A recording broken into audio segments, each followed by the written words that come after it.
नमस्कार आप सभी का आज शिखा परमानंद चैनल पर स्वागत है।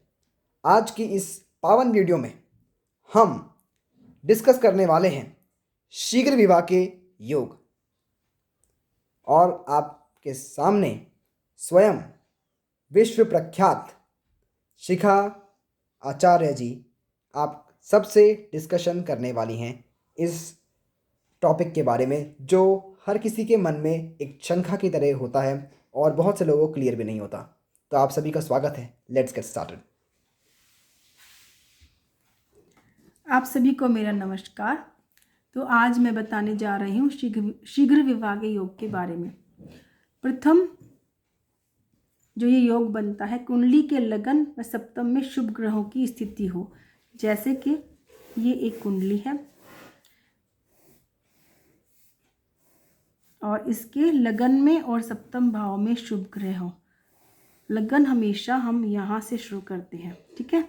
ये हमारा लगन है, इसमें कोई शुभ ग्रह बैठा हो और इसको हम एक प्रथम भाव की संज्ञा देते हैं। प्रथम, द्वितीय, तृतीय, चतुर्थ, पंचम, षष्ठम, सप्तम भाव। तो लगन में और सप्तम भाव में यदि हमारे शुभ ग्रह होंगे तो उनके यहाँ पर होने से शीघ्र विवाह के योग बनेंगे। अर्थात शुभ ग्रहों से हमारा मतलब है जैसे बृहस्पति, शुक्र, बलि, चंद्रमा यदि बलि होगा, पक्ष बल में बलि होगा तो बुध, बिना किसी पाप प्रभाव के, ठीक है।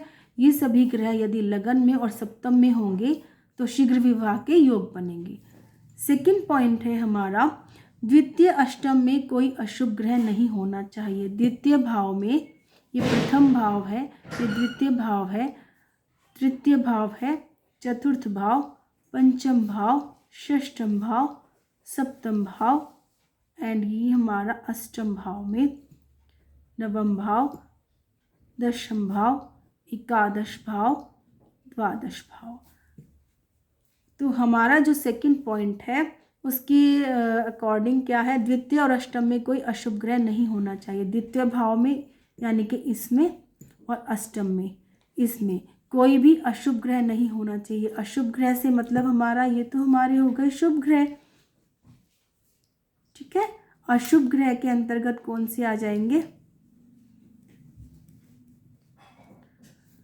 राहु, केतु, शनि, मंगल एंड सूर्य, ठीक है।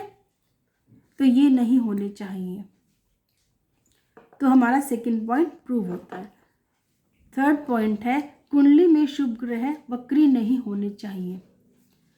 वक्री नहीं होने चाहिए यानी कि जो ये शुभ ग्रह है ये वक्री नहीं होने चाहिए। वक्री का अर्थ होता है कि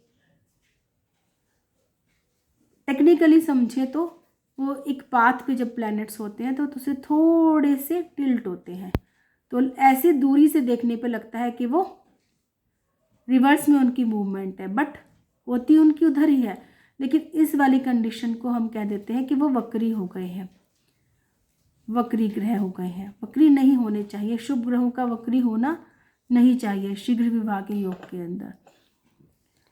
शुक्र अस्त न हो, वक्री न हो शुभ ग्रह, तो ये बहुत जरूरी है, ठीक है। फोर्थ पॉइंट है हमारा, शुक्र अस्त न हो, क्योंकि शुक्र शुभ ग्रह होता है, वो अस्त नहीं होना चाहिए। शुक्र अस्त नहीं होना चाहिए शीघ्र विवाह के योग में। यदि शुक्र अस्त होता है तो सामर्थ्यवान जातकों के विवाह में भी विलंब हो जाता है। लग्नेश बलि हो, फिफ्थ पॉइंट है हमारा, कुंडली का लग्नेश, लगन हमारा है प्रथम भाव और इसका स्वामी होता है लग्नेश। लग्नेश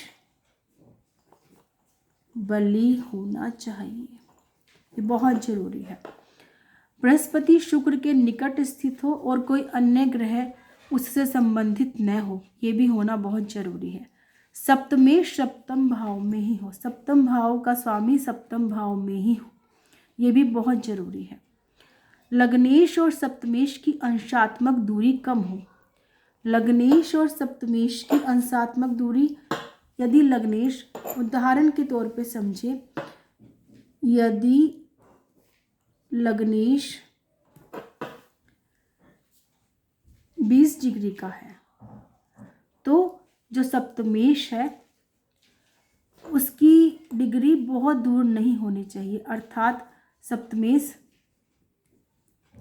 18 का हो या 22 डिग्री तक का हो तो ठीक है, जल्दी विवाह के, शीघ्र विवाह के योग बनेंगे। परंतु यदि डिग्री में बहुत दूरी आ जाएगी तब डिले हो जाता है मैरिज में। लग्नेश की सप्तमेश से निकटता होनी चाहिए। लग्नेश की शुक्र से भी निकटता होनी चाहिए। पंचम भाव में कुछ ग्रह हो और सूर्य एवं चंद्रमा पीड़ित नहीं हो एवं शुभ प्रभाव में हो, ये होना बहुत जरूरी है। सूर्य दशम एवं सप्तम अथवा चतुर्थ एवं प्रथम भाव के घेरे में हो तो शीघ्र विवाह अथवा कम आयु के जातक से विवाह होना संभव होता है। यदि सप्तम भाव को बृहस्पति दृष्ट करे तो विवाह में अधिक विलंब नहीं होता है। यदि सप्तम भाव पर बृहस्पति की दृष्टि होती है तो विवाह में अधिक विलंब नहीं होता है। तो ये मैंने आपको बताया शीघ्र विवाह के योग। Thanks to all of you.